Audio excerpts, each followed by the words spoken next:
Yo, what the fuck is going on? Today we're going to be going over November week 3 pre-market stats. We have two different types of stats that we're going to be looking at. We're going to be looking at price range, and we're also going to be at price action as well. So let's jump right into it.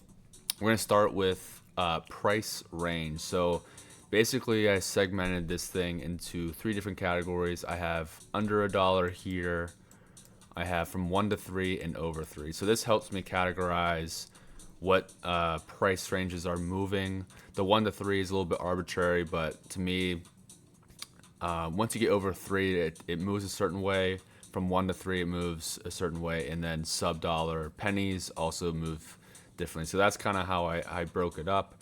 So looking at momentum stocks, and what I mean by momentum stocks is things that have produced a bullish move enough to where I think that I'm looking for those types of moves. So you have bull flags, you have things breaking pre-market highs, and all that. So with that being said, for the amount of stocks this week that were bullish, we have a total of 10. 4 out of 10 of those came from stocks under a dollar. So we have 40% of the momentum runners were under a dollar. 6 out of 10 were from 1 to 3 at 60%, and 0 out of 10 were over $3. So 60% of the momentum moves that had pre-markets were from 1 to 3. So that's a big shift. That's a lot bigger than under $1 stocks. The only thing I want to note here is that we did have a lot of no pre-market runners. 5 of those no pre-market runners were over 3. 3 were from 1 to 3, and 1 was under 1. So there were a lot of runners that were over $3. It's just they didn't have any pre-market stats. So didn't really include it in here, but obviously we want to note it because where there's momentum in the market, we want to see what stocks or what price range is kind of the best. And so if something has no pre-market and starts to push and it's over a dollar, expect maybe some movement there. So looking at the faders, things that faded into open or fading in open, 15 out of 27 of those were under dollars, 55% of those. 9 out of 27 were from 1 to 3, 33%, and 3 out of 27 were over 3. So most of the stocks came from under sub-dollar pennies.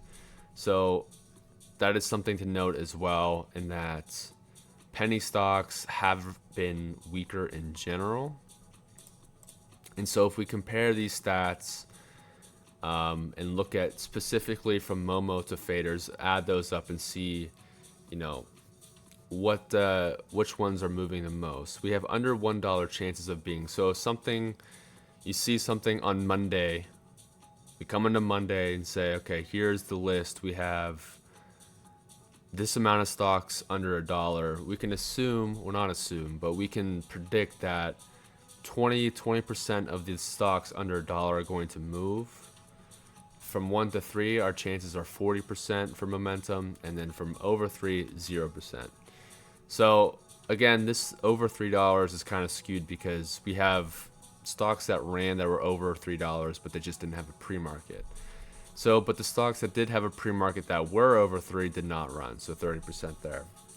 So basically, from 1 to 3 was the best chances of moving. We had 40% chance that a pre-market stock that was from 1 to 3 produced any sort of momentum, which is pretty good. Only 21% for under 1, and again 0% for over 3. But the sample size for over 3 is usually low, so it's hard to really get a grip on what is going to move and what isn't going to move. But for the sub-dollar ones, and then from 1 to 3, there's enough sample here to be like, okay, there's more chances of it being from 1 to 3 having momentum. So comparing from week to week, this should say November week 3. That's my B. So November week 2, which was last week, 2 weeks ago, here were our stats. And these are our stats of this week. So we can see a clear shift right off the bat. We had 36% compared to 21%. So we did have a lot of penny stocks run 2 weeks ago. We had 15% more run there, 21% here. From 1 to 3, we only had 22%, where this week we had 40%. I'm not really going to pay attention to this. To me, anything with pre-market that is over $3, maybe I'm just going to not look at too much. But again, we still note that the pre-market stats, 5 stocks over $3 ran. So the biggest takeaways here is there's a big shift from under 1 to 1 to 3. So this week coming up, I'll probably more focused on stocks that are from 1 to 3, and then go from there. And then the sub-dollar stocks are not as hot. So moving on, we're going to be looking at price action instead of the actual price of the stock. So what I mean by that is something flat or pushing into open kind of looks like this. Something fading under VWAP, not looking good. The volume's dying off, looks like this. And we have no pre-market. So looking at this, the same thing we did for price range, we'll be doing for price action. So taking that, we have from the momentum stocks that we had 10 momentum stocks. 3 out of 10 were fading into open, so 30% of those, and 7 out of 10 were flat pushing into open. So over half of the time, something that looks like it's holding up, is flat, has volume, is going to end up working out. Stuff that is kind of fading off doesn't tend to work out. Looking at the faders, so these are faders at open, so not in pre-market. So 23 out of 27 faders were fading into open. So that sounds a little bit confusing. I don't know how a better way to kind of put that in, but basically most of the time, so 85% of the time, things that are fading off a cliff in pre-market tend to stay that way.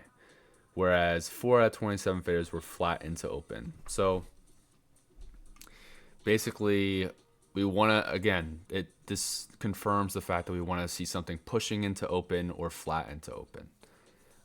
So again, 85% of fading stocks were fading into pre-market. Here's the overall stats comparing both sides. We have fading into open, we have 12% chance of being momentum.